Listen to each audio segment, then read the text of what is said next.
आज हम इसी गुत्थी को सुलझाएंगे कि दौलत के पीछे छुपी साइकोलॉजी क्या है और कैसे बिल्कुल आम लोग भी गैर मामूली दौलत बना सकते हैं। उतरते हैं, चलिए एक सवाल से शुरू करते हैं जो इस पूरे तज्जिया की बुनियाद है। क्या एक मामूली तनख्वाह वाला चौकीदार 80 लाख डॉलर्स यानी तकरीबन 22 करोड़ रुपए बचा सकता है? पहली नज़र में ये नामुमकिन लगता है, लेकिन रोनाल्ड रीड की कहानी ने पूरी दुनिया के माहिर माशियात को हैरान कर दिया। आज हम इसी गुत्थी को सुलझाएंगे कि दौलत के पीछे छुपी साइकोलॉजी क्या है और क्यों माली कामयाबी का ताल्लुक आपकी डिग्री से नहीं बल्कि आपके रवैये से है। थिंक एंड राइज में खुशामदीद। चलिए इस दिलचस्प मौजू की गहराई में उतरते हैं। सोचिए ज़रा, एक मामूली तनख्वाह वाला चौकीदार 80 लाख डॉलर्स कैसे बचा सकता है?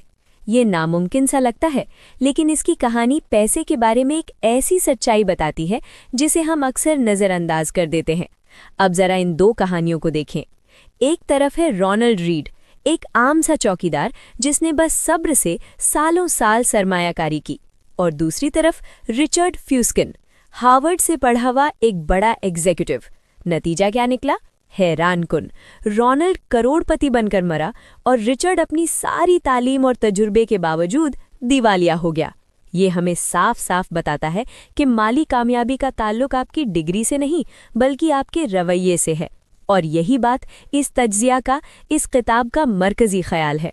जैसा कि मॉर्गन हाज़ल कहते हैं, माली कामयाबी कोई रॉकेट साइंस नहीं है, ये एक सॉफ्ट स्किल है जहां आपका रवैया इससे कहीं ज़्यादा अहम है जो आप जानते हैं। मतलब पैसा आदादोशुमार का नहीं बल्कि नफ्सियात का खेल है। आपकी आदतें, आपके जज्बात, ये आपके इल्म से कहीं ज़्यादा वज़न रखते हैं। आज के सफ़र में हम इन 5 अहम नुकात पर बात करेंगे जो हमें पायदार दौलत बनाने के नफ्सियाती राजों को समझने में मदद देंगे। तो आइए अपने पहले हिस्से की तरफ बढ़ते हैं। चौकीदार और एग्जीक्यूटिव।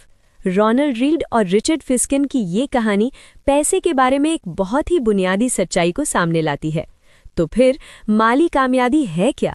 ये कोई बड़ी तनख्वाह या शानदार नौकरी नहीं है, ये तो सब्र, मुस्तकिल मिजाजी और आजिज़ी जैसे रवैयों का नतीजा है जिन पर आप एक लंबे अरसे तक अमल करते हैं। ये आदतों का खेल है।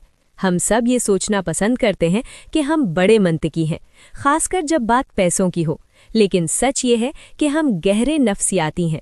हमारे माली फैसले स्प्रेडशीट से नहीं बल्कि हमारे ज़ाती तजुर्बात, हमारे डर और हमारे लालच से चलते हैं। हम मंतिकी मशीनें नहीं बल्कि जज्बाती मखलूक हैं, और इसी वजह से हम सब अपने अपने माली बुलबुले में रहते हैं। देखें, पैसे के साथ आपकी जो भी तजुर्बात हैं वो पूरी माली तारीख का एक छोटा सा नन्हा सा हिस्सा है, लेकिन यही तजुर्बात तकरीबन 100% इस बात की तश्कील करते हैं कि आप दुनिया को कैसे देखते हैं। जो चीज़ एक शख्स को पागलपन लगती है वो दूसरे के लिए बिल्कुल मंतकी हो सकती है। इसलिए कोई भी पागल नहीं है, सब सिर्फ अपना अपना एक मुख्तलिफ खेल खेल रहे हैं। अच्छा, अब आते हैं हमारे दूसरे हिस्से की तरफ, अमीरी का धोखा। ये एक बहुत ही आम और सच कहूँ तो महंगी गलतफहमी है कि दौलतमंद होने का असल मतलब क्या है। ये कॉल मेरे ख्याल में इस पूरे हिस्से का निचोड़ है। ये दिखाने के लिए पैसा खर्च करना कि आपके पास कितना पैसा है, कम पैसा रखने का सबसे तेज तरीन तरीका है। लोग अमीरी को दिखावे से जोड़ते हैं, मगर यही दिखावा दौलत को ख़त्म करने की सबसे सीधी राह है। यहाँ पर फ़र्क समझना बहुत बहुत ज़रूरी है। अमीर होना अक्सर दिखाई देता है, ये आपकी ऊंची आमदनी, महंगी कारें, बड़े घर की शक्ल में नज़र आता है। लेकिन दौलतमंद होना पोशीदा है। ये वो पैसा है जिसे आप खर्च नहीं करते। ये वो असासे हैं, स्टॉक्स, बॉन्ड्स, बचत, जो पस पर्दा आपके लिए काम कर रहे हैं। दौलत वो चीज़ है जो आपको आज़ादी और मौके देती है, ना कि वो चीज़ें जो दूसरों को दिखाने के लिए खरीदी जाएं। अब एक बहुत ही दिलचस्प नफ्सियाती तसव्वुर की बात करते हैं जिसे गाड़ी में आदमी का तजाद कहते हैं। ये बताता है कि महंगी चीज़ों से दूसरों को मुतासिर करने की कोशिश अक्सर नाकाम क्यों हो जाती है। ज़रा तसव्वुर करें, आप सड़क पर एक शानदार फेरारी देखते हैं। आपके जहन में पहला ख्याल क्या आता है?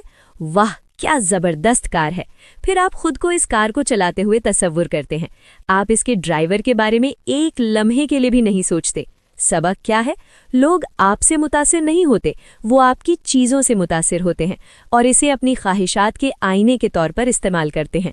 तो दूसरों की तारीफ के लिए पैसा खर्च करना एक हारने वाला खेल है, क्योंकि सच तो यह है कि कोई आप पर इतनी तवज्जो दे ही नहीं रहा।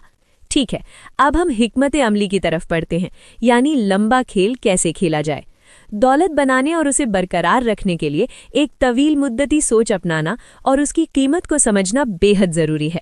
जब मार्केट गिरती है तो अक्सर लोग घबरा जाते हैं, वो इसे एक सज़ा या जुर्माना समझते हैं, लेकिन मुसन्निफ का नज़रिया बिल्कुल मुख्तलिफ है।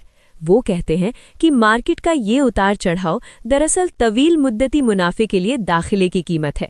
ये एक फीस है, जुर्माना नहीं।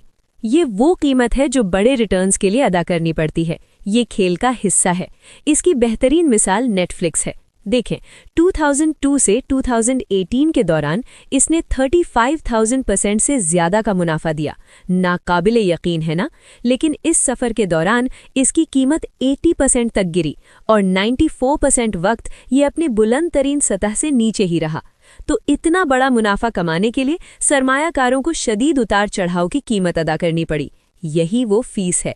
और ये हमें इस नतीजे पर लाता है कि फाइनेंस में सबसे ताकतवर कुव्वत वक्त है। दौलत बनाने का असल राज मार्केट को टाइम करना नहीं, बल्कि मार्केट में ज़्यादा से ज़्यादा वक्त गुजारना है। ये एक मैराथन है, 100 मीटर की दौड़ नहीं। इसकी जीती जागती मिसाल वॉरेन बफेट हैं। उनकी दौलत पर एक नज़र डालें। उनकी ज़्यादातर दौलत यानी 85 अरब डॉलर में से तकरीबन सब कुछ 65 साल की उम्र के बाद बना। ये है कंपाउंडिंग की जादुई ताकत, जहां पैसा वक्त के साथ खुद को ज़र्ब देता चला जाता है। ये समझना भी ज़रूरी है कि अमीर बनना और अमीर रहना ये दो बिल्कुल मुख्तलिफ महारतें हैं।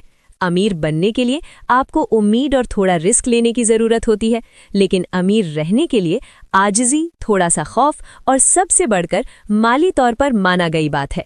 इसे अपने पास रखना बिल्कुल दूसरी बात। चलिए अब हम उन अंदरूनी नफ्सियाती जंगों की तरफ बढ़ते हैं जो बेहतरीन से बेहतरीन माली मंसूबों को भी पटरी से उतार सकती हैं। और इसमें पहला और सबसे खतरनाक फंदा है कभी काफ़ी नहीं का एहसास। ये सामाजिक मुकाबले से पैदा होता है। आप जितना भी कमा लें, कोई ना कोई हमेशा आपसे ज़्यादा कमा रहा होगा। ये एक ऐसी दौड़ है जिसकी कोई फिनिश लाइन नहीं है।